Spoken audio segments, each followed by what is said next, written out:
When the moon is in the 7th house and Jupiter aligns with Mars, then peace will guide the planets and love will steer the stars.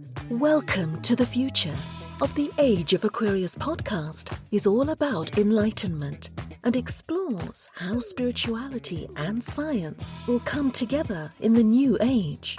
We will talk with astrologers, scientists, and other truth seekers each week to learn more about what tomorrow may bring. Get ready to journey into the Aquarian age that's ruled by awareness, information, and energy. It's time to welcome this new reality into your life, and we're here to guide you through it. Subscribe now and join us for the coming of the Age of Aquarius. Hosted by JC Nova.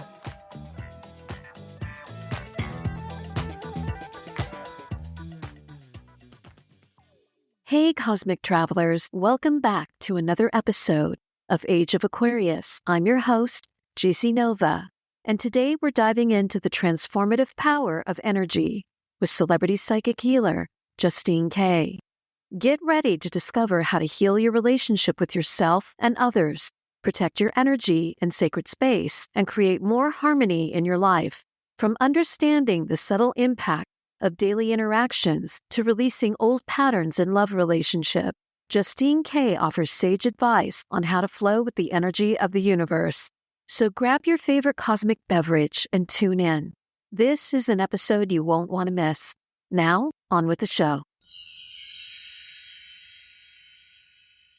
Welcome to Age of Aquarius. Today I'm excited to welcome my dear friend Jusstine K. She's been a celebrity psychic healer for the last 35 years. Thanks for being on the show, Jusstine. Thank you for having me. I'm so excited to dive in and talk about energy and healing. Can you share with the listeners a little bit about yourself and your work? Sure. Well, like we've said in the intro, I've been reading for 35 years and I never set out to be psychic, but that is what I found. I had a father that was very intuitive, and he, instead of telling me bedtime stories at night, would tuck me into bed with kind of psychically testing me about my day and teaching me things about like programming my subconscious mind. So I was always open to this kind of thing, but it really was the last thing I thought I was going to do. I thought I was going to end up a fashion designer, but at one point I went to just truly go find myself spiritually, and this ended up taking over. That's really interesting. So when did you first know you were psychic? Well, I don't tell everyone this story, but really what happened was I moved to San Francisco and I ended up moving into a house that was super poltergeisty, haunted in Haight-Ashbury, and I'd never experienced anything or even knew that anything like that was real. And a friend sent me to a center to get a reading, and I had moved right away and to kind of be sure that that energy didn't follow me, which it didn't, thank gosh, but I ended up staying on there and just starting to study, and I stayed there for many years. And so I resisted it for a very long time. It was still just this thing that was going to help me get to where I was going, but eventually it reached a point where I gave in. And so that was 35 years ago where that all started. So when we talk about healing, because you're a psychic and you're a healer, and I think it would be helpful for listeners to understand what is energy, how does the energy of others impact us on a daily basis? Yeah, there's not a lot of words to describe what that means, but we know that everything is energetic, right? And so that was proven by Einstein, and it just is so easy for us to be affected by the energy of other people. And the best way to describe that, it's like if you're in a great mood and then you have a friend that calls you and they're in a horrible mood and they're telling you about their day and what happened, and then they hang up and then you're not feeling so great anymore. That's a great example of how easy it is for us to be negatively affected by the energy of other people. And it happens all throughout our day, whether you're dealing with your boss or you're in traffic. It's just, and people don't realize how much we can be affected by our partners when we're in romantic relationships. And so I, along the way of reading and helping people to really get what they want in their life over the last 35 years and looking at romantic relationships, have really seen how we can be negatively affected by our relationships, but especially romantic relationships. And even when we say break up with someone and that person is no longer someone that we're interacting with daily, we still can be affected by their energy if we don't find a way to actually clean ourselves up after that. What are some of the most common blocks people face in healing their relationship, and how can they start addressing them, whether it's a family member or a life partner or a boss or a friend? What are some of the common things that you see on a daily basis when you're doing readings or sessions with someone? That's such a great question to ask. It's so human for us to go looking for these answers on a very mental and logic, wanting to have an understanding on that level, which whenever I give someone a reading, I really will do my best to be able to explain why things are the way they are in a way that you can understand it. But what people don't talk about is that our life is really a sum up of everything we've been through, meaning all of our past lives and what we've been through this life, even energy from, say, our family, genetics will kind of all roll over onto us and affect us, creating this patterning. And so anything that we experience in our life that isn't rainbows and butterflies, we actually store as trauma. And so for us, when we want to change our life, and many people don't even realize that we can actually change our relationship space, that we don't have to just experience the same thing for forever. Our goal is to really become as free as possible by finding a true, real way to release that trauma and to release the patterns and release the energy that's not serving us in whatever way that we can, as long as we find something that truly works. And just to know that talking about these situations with a therapist can be helpful in that level of having that mental understanding that even when you find out the reason of why someone does what they do, it doesn't help us actually release it out of our physical body or all the parts of us that we're holding on to these things. And so that really is the goal, is finding something that truly works to help us release the energy on, and that's what helps us to get free and to change the patterning of what we're experiencing day after day.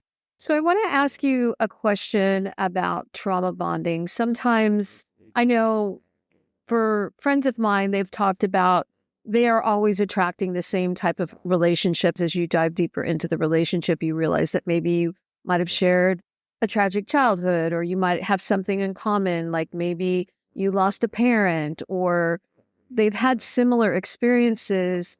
How can someone recognize and break free from trauma bonding in romantic relationships, or are they just karmic? Yeah, this is a great question. And I am a huge believer in karma. Anyone that you have a strong attraction to, or you get into a strong relationship with, there's no way you haven't known that person before. I mean, that really is the reason why we are attracted to people more than others. You've known them before in past lives, and when you end up having things that happened that, say, bond you together that are dramatic or traumatic, a lot of times those are situations that we don't even realize or recognize have happened before in the past and are happening again in this lifetime. So I think it's just, there as something to know that that's what you're looking to heal, right? So people don't even realize that we have this ability to actually change what we're attracting in relationships and change what's happening in relationships. And as we heal ourselves, if that person is the right partner for you, as you heal yourself, it will actually also kind of force them to heal. So, yeah. That's interesting. As far as like overcoming heartbreak, because that's very difficult for all of us when you lose a relationship that meant a lot to you, whether it's a partner or a family member passes away or even a pet. Like, what steps do you recommend for someone struggling to heal after the end of a significant relationship? Well, that's a big part of why, I have this reputation of being able to help people heal heartbreak, because every session I do, I actually walk people through this eyes closed healing that I describe, that it's best described as like taking a shower from the inside out, because, no one really teaches us how to let go. And so we have more than our physical body. We actually have 7 vehicles of consciousness. We have an emotional body, a mental body, your spiritual body, your astral body, and so on. And so when we're able to actually do a healing that is designed to be able to release energy out of all of these bodies, you're no longer holding on to the energy of that person or what they did to you or the situation. And not that it will, say, change your connection to them, or change your love for them. It's just as you take a shower to clean yourself off from dirt every day. This is just like taking a shower on the inside out. And again, we're not having to use our mind to figure this out. It is just effortlessly helping you to release the energy or the emotions off of it, which again is just allowing you to become free. So you can kind of keep, say, people talk about lessons, which I don't believe that everything has lessons to it. But once again, it's just all about releasing the energy off of something so that you can be freer and that you can get what you want in your life. So once a relationship is over, in your opinion, what's a good time frame for healing before you prepare yourself for a new relationship or even just to date? Yeah, I don't really go by like any kind of rules of set time. I really believe that it's about whatever works for you and that everything is about your relationship with yourself. So as long as you are taking care and healing yourself and you're in a good relationship with yourself, that's what allows you to have good relationships with other people. So obviously that's why I created the Heal Your Relationship space that, I walk people through that in readings.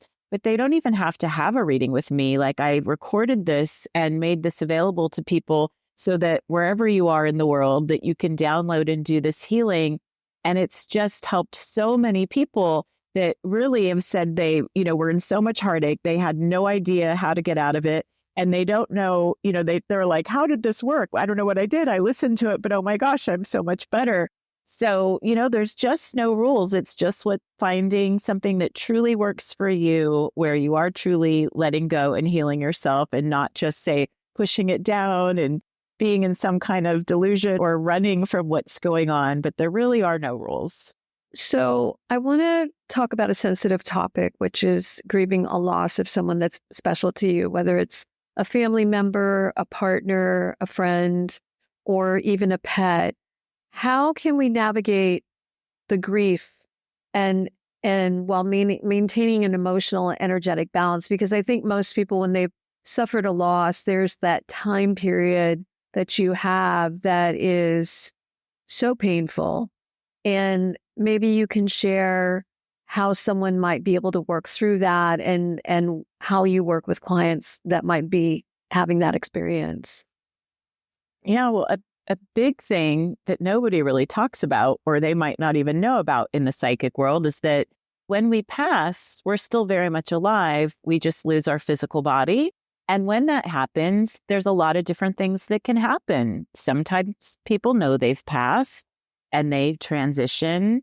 Other times people don't know and they can get a little stuck, or there's so many different things that can happen. And so what I've really found is that when people get very stuck in their grieving to a point where they can't get over it and it's even years later, a lot of times they are grieving because who they are grieving over is not settled, that they're stuck on the other side. And I've really found that when healing can happen for that person that's passed over, then that person is able to release some of the grief that they're feeling. So that's a big kind of hidden thing that I've noticed in all the years of doing this. And again, it's not about, there's no rules in this, and you're not going to ever lose your emotional connection, but we want to truly be able to, give the person that's passed the space to heal and move on. Like our hopes and wishes of keeping them here or missing them can also be something. We still have our emotions and our thoughts on the other side. So people that pass over can be very wrapped up in not wanting to upset you or leave you grieving behind without them. So once again, there's just no rules, but as much as we can let go, you're not having to let go of your connection to that person, because your connection to them can become even stronger. And sometimes people are like, I don't ever feel any kind of this person trying to reach out to me or if they're okay. And a lot of times when they're able to take a next step and move on the other side, then they'll be in a place to be able to say, visit you in your dreams, or you'll be able to feel them more. So it is more than about just us. It can very much be that that person is asking for help on the other side.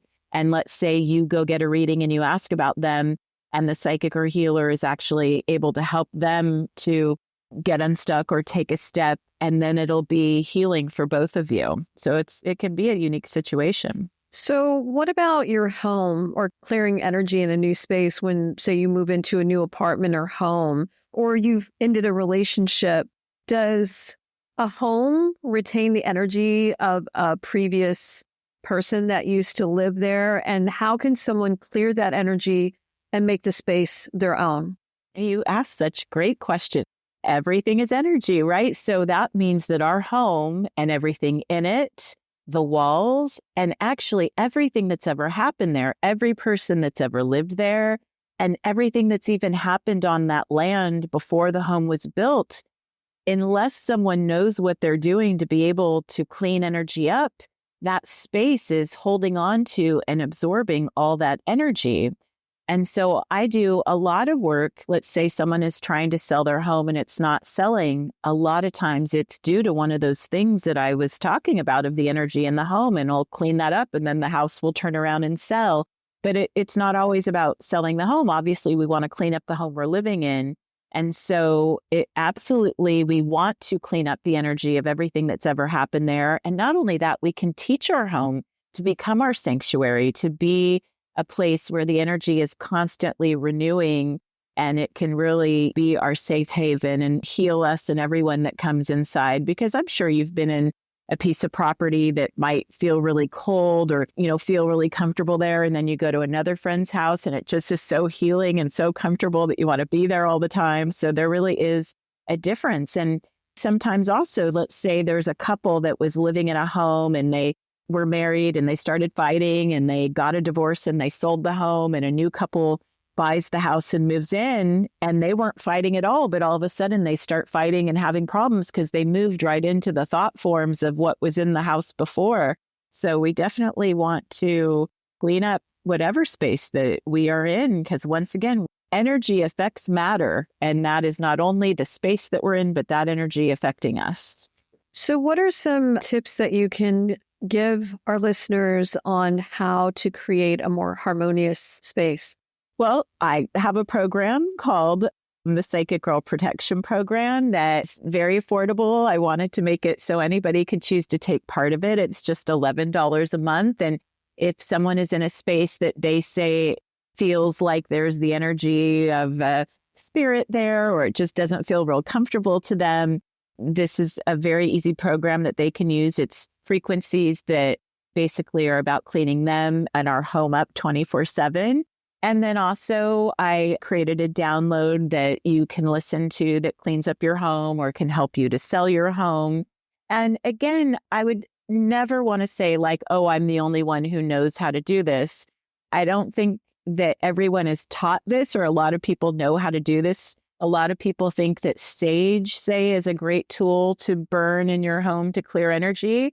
And sage is an incredible tool to use in ceremony. But I've really found that sage just kind of pisses spirits off and makes them even angrier, that we want to use something that's really going to work. Actually, cinnamon is what I have found that works even better than sage. So if you can't afford to get a reading with me or go on the protection program, the smell or the scent of cinnamon, getting that as strong as you can in your home, is what I would really suggest that people do as the greatest thing to help clean up a space. And what is it about cinnamon that makes it so special? I wish that I had the answer to that. All I know is that it works, but I think it's the scent, basically. Like, who taught me that? I think it is just the scent of the cinnamon is what makes these spirits that are in that space, it's like kryptonite to them, is the best way to put it. That's how I was told. So there might be some other properties that I don't know about, but it was really about the actual scent that makes them so uncomfortable and makes them run. I have a personal question. I'm just curious, like, I know that when I have a disagreement with someone, or you've had a bad day, or you've been in a situation with someone, or been in a space where the energy was really bad, I would come home and I find it takes 2 to 3 days for me to recover emotionally from that. Like I just naturally kind of feel off. And I'm just wondering if that's common or it's unique to each individual person. Well, I think it has to do with how in tune you are with yourself, right? And so I think for you, you're pretty in tune with yourself. And I actually think that you could change that to not have to last that long. I think for you, that kind of behind the scenes, that's how you have things set up. And I'm going to give you Are you sending me a care package?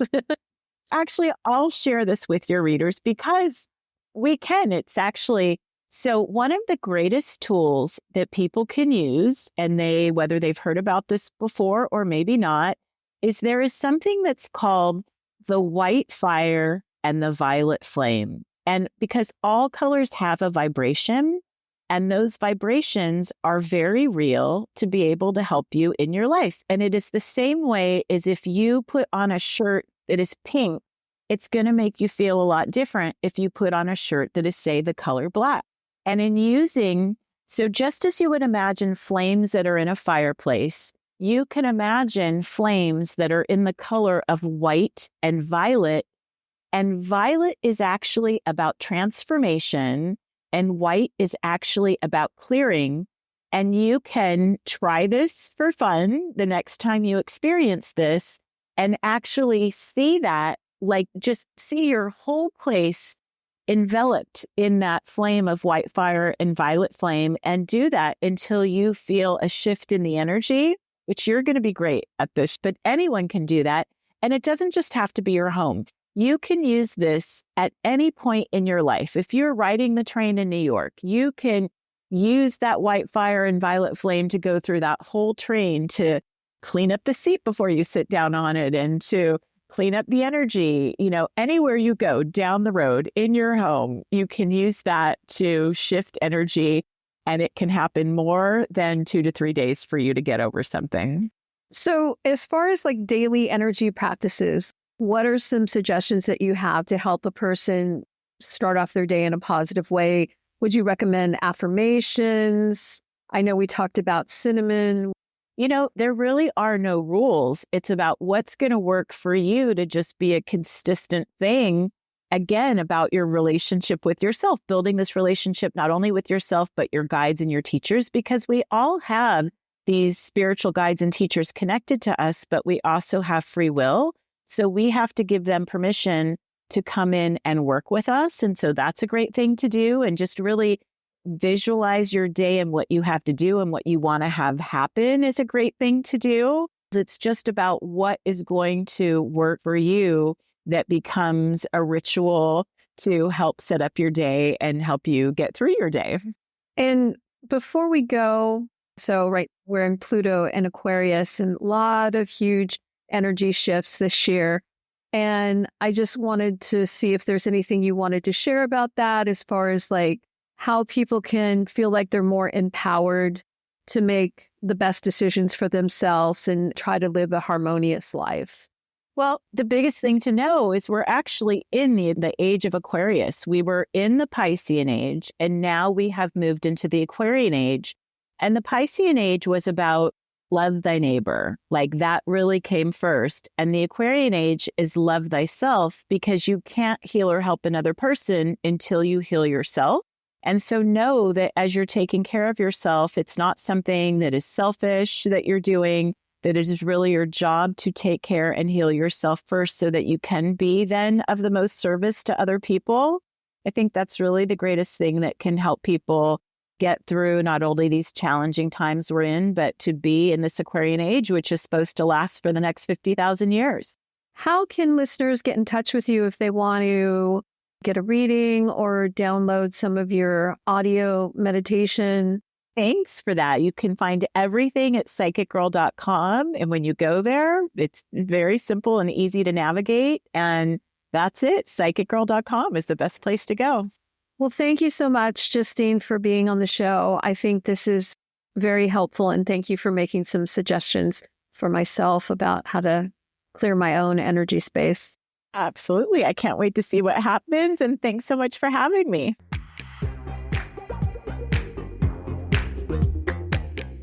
And that's a wrap, Cosmic Travelers.